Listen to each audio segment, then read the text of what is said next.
Friends and family of Gatsby and David, as the father of the bride, I want to welcome you all to this very special day in our family's lives.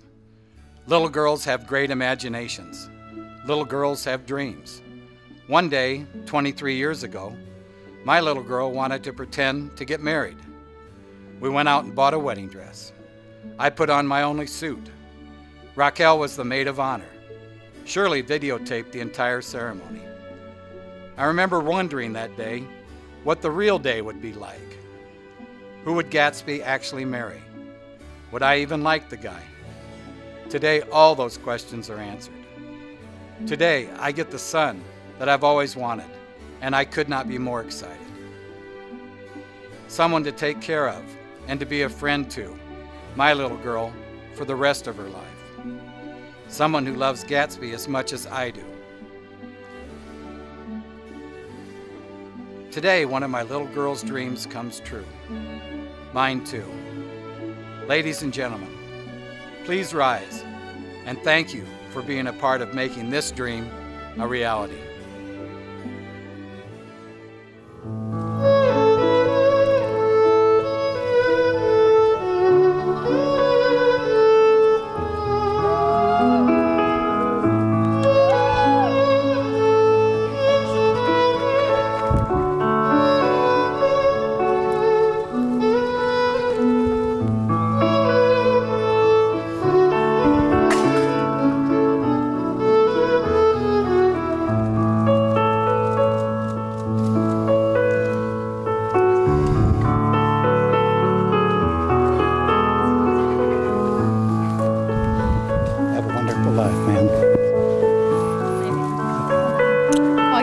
Can I? Oh, okay.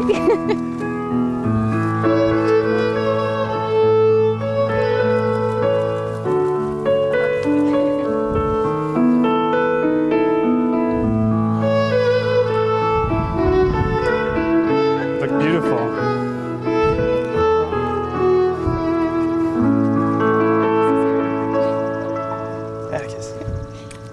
Be seated, folks. Welcome and good evening. On behalf of Gatsby and David and their families, thank you all for being here to share this special day with them.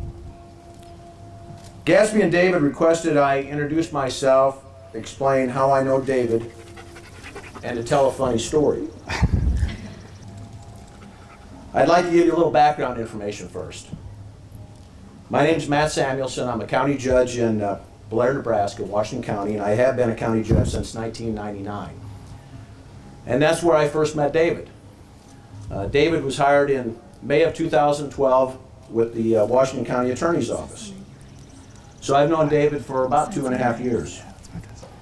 Well, after getting to know David, and over the course of several months, I realized not only was that he was a bright attorney, an outstanding attorney, but he was thoughtful, logical, he was compassionate, he cared about people. And I also discovered that both of us shared the same beliefs and interests on many different topics. The law, of course, our philosophies and opinions about its application, state and national politics, and sports, all kinds of sports, but primarily Nebraska football. So we both discovered that we were rabid Nebraska football fans. We would talk about it almost every day, even in the off season. The hirings, firings, recruiting, the police blotter page, if that was applicable. Basically, anything to do with Nebraska football. Well, as I indicated to you, when I met Gatsby a couple weeks ago, I almost backed out. The three of us met for breakfast in Omaha, and as we were sitting down and ordering our meal, and as most of you know, Gatsby's lovely. She's bright, she's caring, she's funny, she's socially conscious, and she's really a delight to be around. So I asked a couple of questions. Where did you guys meet? And for those of you that don't know, it was on a blind date. I then asked her about her work and future goals. And then I said, by the way, where did you go to college? She said the University of Texas. Now, I almost choked on my food. As I stared at her in shock and disbelief, I was bracing myself to run to the door. I mean, really, what self-respecting, rabid Nebraska football fan would not have the same thoughts as I did? So, after David snubbed me, I thought, I have to draw the line somewhere on this. So I'm just about to get up. David reaches across the table, he grabs my hand, and he says, "Hey, but she roots for the Huskers too." Well, he calmed me down a bit. I sat back down, and once again I was forced to put my petty feelings aside, and we eventually concluded our pre-ceremony discussion. However, all kidding aside, I do want all of you to know how happy and honored I am today to be officiating the wedding ceremony of these two most extraordinary people. You ready? Yep. Yeah. We are gathered here today to witness and to celebrate the marriage of David and Gatsby. More than a ceremony, this is the most significant moment of human celebration and personal commitment. It should be entered into freely and joyously, but not lightly. For your marriage affects not only your own lives, but the lives of those around you and the lives of those yet to come. On this, the most important day of your lives, you have asked your family and friends to be present. You are making a commitment to each other and to everyone here today that your marriage will help strengthen the bonds between all of us. You stand here as two individuals at the beginning of your life as one. Through your relationship, you have come to know, respect, and love each other. Although your backgrounds and experiences are different, you share the same goals and ideals. Today, you are making a commitment to these ideals.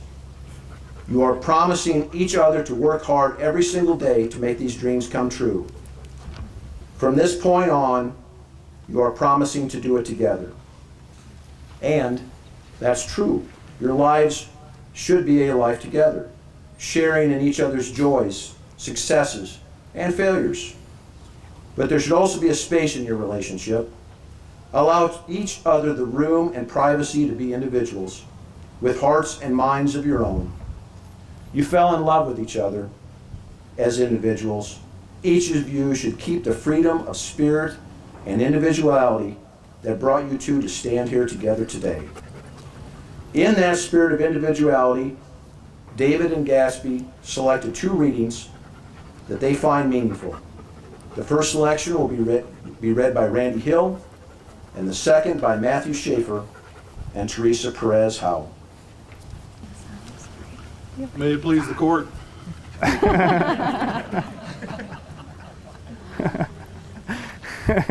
It's been my privilege to claim Gatsby as a stepdaughter, and it's been a treat of my life to watch her grow up.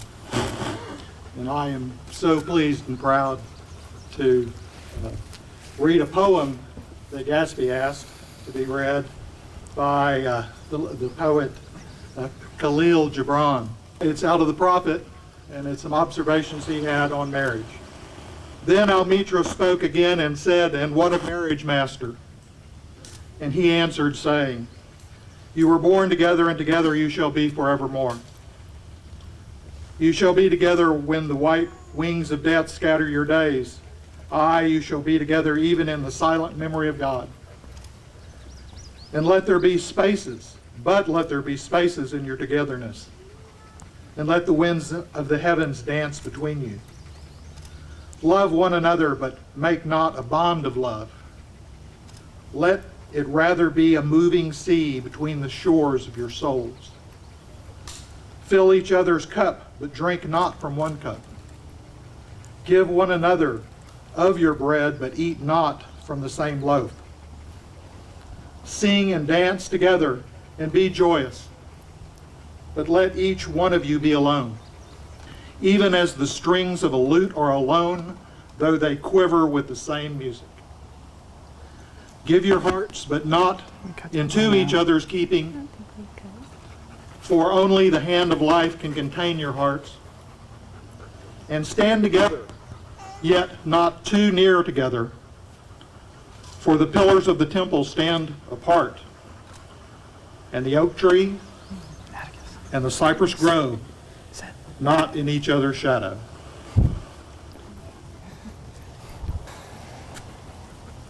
For those of you who don't know my name, it's Teresa Perez-Howell, and I have known Gatsby and Raquel for about 13 years now. I played softball together with them in high school, and we became very close friends after Gatsby graduated from college and started working for RFD-TV full-time. She was my maid of honor 2 years ago, and I feel very privileged to be part of her special day today. And my name's Matt Schaefer. I'm one of David and Gatsby's many friends. Our next reading is a selection from Goodridge versus Massachusetts Department of Public Health, a landmark case decided in 2003 by the Massachusetts Supreme Court.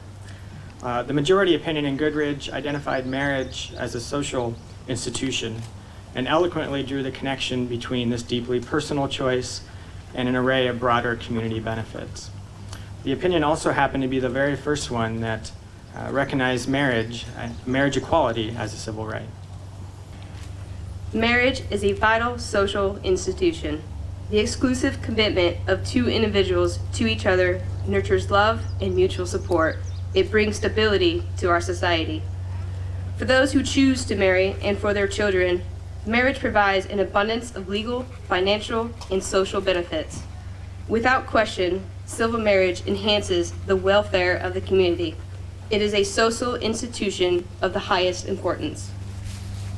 Civil marriage is at once a deeply personal commitment to another human being and a highly public celebration of the ideals of mutuality, companionship, intimacy, fidelity, and family. It is an association that promotes a way of life, not causes, a harmony in living, not political faith, a bilateral loyalty, not commercial or social projects. Because it fulfills yearnings for security, safe haven, and connection that express our common humanity, civil marriage is an esteemed institution, and the decision whether and whom to marry is among life's momentous acts of self-definition. Thanks, guys.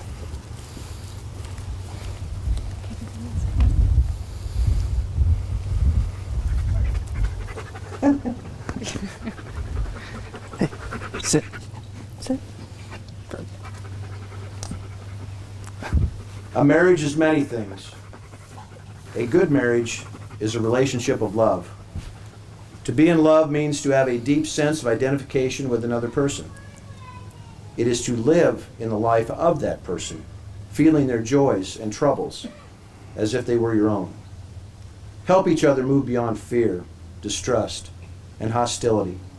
Help bring out the best in each other. This ceremony formally unites you in marriage, but only you can unite with each other in your hearts. Each of you has prepared your own vows today. Now is your opportunity to speak from the heart. Gatsby? I'm going to use notes. Grab those. I love you. I respect you. I appreciate you. The most important vow that I can make to you today is to approach our life together and any challenges that should arise over the course of our marriage with these three thoughts in mind. I know that may not come off as romantic. Marriage vows are traditionally idyllic and full of passion as couples promise each other unwavering love and dancing and taking time to dance in the rain. Although I thought that was going to be a possibility tonight, it seems that we have lucked out. Life will inevitably present challenges to us, and we must learn how to build a strategy together and go through those challenges.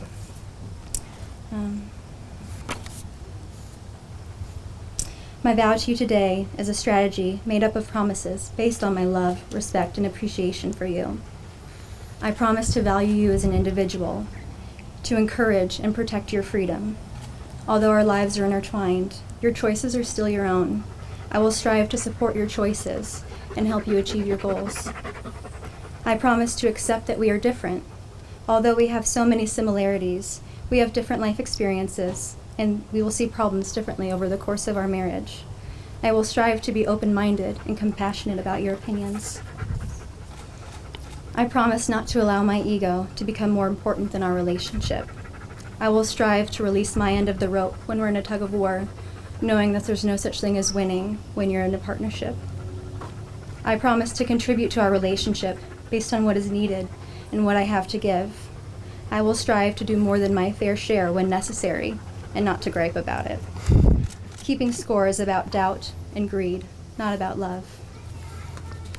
I promise to bear witness to your life, to notice and acknowledge the wonderful things that you do and the amazing person that I'm marrying today.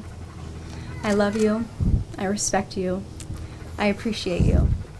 You're my best good friend.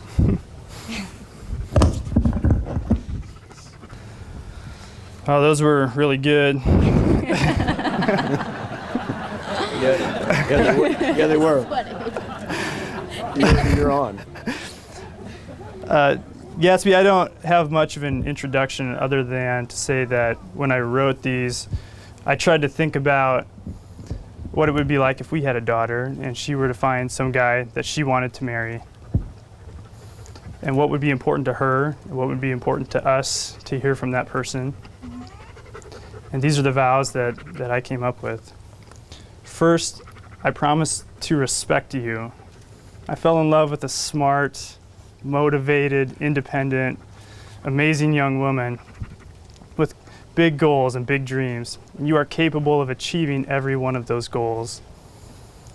People respect you because you are humble and because you are honest and because you work hard. I want to give you a chance to chase your dreams, and I will do everything that I can to help you, even if that means just getting the hell out of your way. I promise you that. Second, I promise to listen to you. It turns out this was pretty easy at the beginning of our relationship because basically you did not speak to me during our first 4 or 5 dates. That's true. And you've made up for it since then. In a good way. So many nights, all we've had are our conversations because we live so far away. But through those conversations, I've learned that you are interested in the world, that you care about causes, that you think about things, and you draw your own opinions and your own conclusions. I respect that so much about you. I rely on your advice every single day, and I will always listen to you. And finally, I promise to fight for you. Vows are easy to make on days like today, in this beautiful place and surrounded by all our friends and family. But there will be some harder days ahead, days when you feel like you're alone. If nothing else about this ceremony, I hope that you remember that from this point forward, you have a friend by your side, no matter what. And we will face our toughest challenges together, hand in hand, and we will overcome them together, hand in hand. Gatsby, I love you. I will always love you. It's not so much a vow as it is just the truth. I can't wait to be your husband. That was pretty good, too. David, do you declare in the presence of these witnesses that you take Gatsby to be your lawfully wedded wife, to love and to comfort, to stand in her sickness and in health, and be faithful to her as long as you both shall live? If so, answer I do. I do. Gatsby, do you declare in the presence of these witnesses that you take David to be your lawfully wedded husband, to love and to comfort, to stand by him in sickness and in health, and to be faithful to him as long as you both shall live? If so, answer I do. I do. Rings, please. Hold on to it. David, will you place this ring on the bride's left hand Wrong one. Other one? Other one. and repeat after me? In token and pledge In token and pledge of our constant faith of our constant faith and abiding love, and abiding love, with this ring I thee wed. with this ring I thee wed. Gatsby, will you place this ring on the groom's left hand and repeat after me? in token and pledge in token and pledge of our constant faith of our constant faith and abiding love, and abiding love.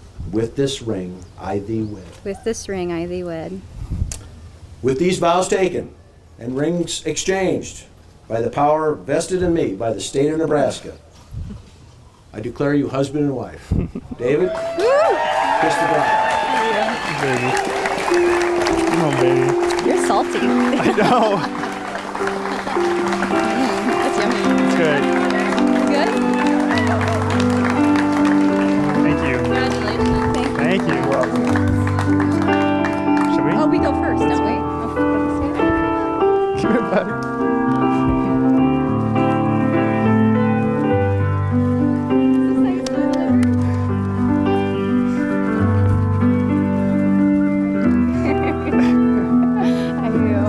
You did so good. Your speech was go. There's the tree. He's got Atticus laid down between us. Yeah. Oh my goodness. Your vows were exceptional. Oh, yours were good. You liked mine? Yeah. I messed up in the beginning. Thank you. Do you like our speeches?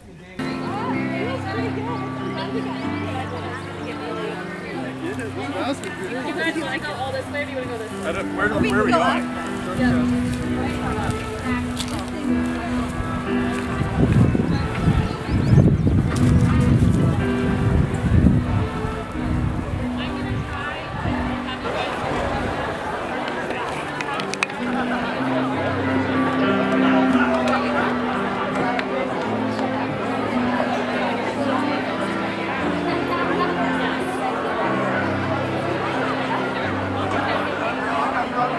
you.